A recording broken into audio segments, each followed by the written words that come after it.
Kozhikode medical college ആശുപത്രിയോടുള്ള Pinarayi സർക്കാരിന്റെ അവഗണന അവസാനിപ്പിക്കണമെന്നാവശ്യപ്പെട്ട് പ്രക്ഷോഭം ശക്തമാക്കാൻ ഒരുങ്ങി ബിജെപി. മരുന്ന് ക്ഷാമം പരിഹരിക്കണമെന്നും ഡോക്ടർമാരുടെയും നഴ്സുമാരുടെയും ഒഴിവുകൾ നികത്തണമെന്നും ആവശ്യം ശക്തമാണ്. അതേസമയം മരുന്ന് നൽകിയ വകയിലെ കുടിശ്ശികയായ 80 കോടി രൂപ ലഭ്യമാക്കണമെന്നാവശ്യപ്പെട്ട് വിതരണക്കാരും പ്രതിഷേധം ആരംഭിക്കുകയാണ്. കോഴിക്കോട് മെഡിക്കൽ കോളേജിലെ ന്യായവില മരുന്ന് സ്റ്റോറിലെത്തുന്ന രോഗികൾ നൽകുന്ന ഷീറ്റിൽ മരുന്നില്ലെന്ന് സീലടിച്ചു നൽകുന്നതാണ് ന്യായവില സ്റ്റോറിലുള്ളവരുടെ പ്രധാന ജോലി. അവശ്യ മരുന്നുകളൊന്നും ന്യായവില മരുന്ന് സ്റ്റോറിൽ ഇപ്പോഴും ലഭ്യമല്ല. മരുന്ന് സ്റ്റോർ അടച്ചുപൂട്ടേണ്ട വരുമെന്ന സ്ഥിതി വന്നപ്പോഴാണ് 100 മരുന്നുകൾ എത്തിച്ച് പ്രതിഷേധിക്കുന്നവരുടെ കണ്ണിൽ പൊടിയിടാനുള്ള നീക്കം സർക്കാരിന്റെ ഭാഗത്തു നിന്നുണ്ടായത്. ആ മരുന്നുകളും ദിവസങ്ങൾക്കകം തന്നെ തീർന്നു. മരുന്നുക്ഷാമത്തിൽ പ്രത്യക്ഷ സമരത്തിലേക്ക് കടക്കുകയാണ് ബിജെപി.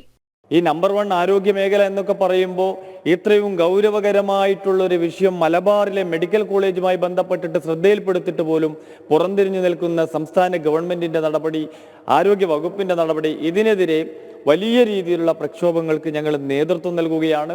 ഈ മെഡിക്കൽ കോളേജിന്റെ മുമ്പിൽ ജനകീയ സത്യാഗ്രഹം നടത്തുകയാണ്. വരും ദിവസങ്ങളിൽ ഞങ്ങൾ മെഡിക്കൽ കോളേജിൽ ഒരു ആരോഗ്യ കേന്ദ്രം എന്നുള്ള നിലയിൽ സമരം ചെയ്യുന്നതിന് ഭാരതീയ ജനതാ പാർട്ടിക്ക് മടിയുണ്ട്. പക്ഷേ ഞങ്ങളെ ക്ഷണിച്ചു വരുത്തുകയാണ്. മരുന്ന് വിതരണക്കാരുമായി ആരോഗ്യ വകുപ്പ് നിരന്തരം ചർച്ച നടത്തിയിരുന്നെങ്കിലും നൽകാനുള്ള കുടിശ്ശിക 80 കോടിയുടെ കാര്യത്തിൽ ഇതുവരെ തീരുമാനമൊന്നുമായില്ല.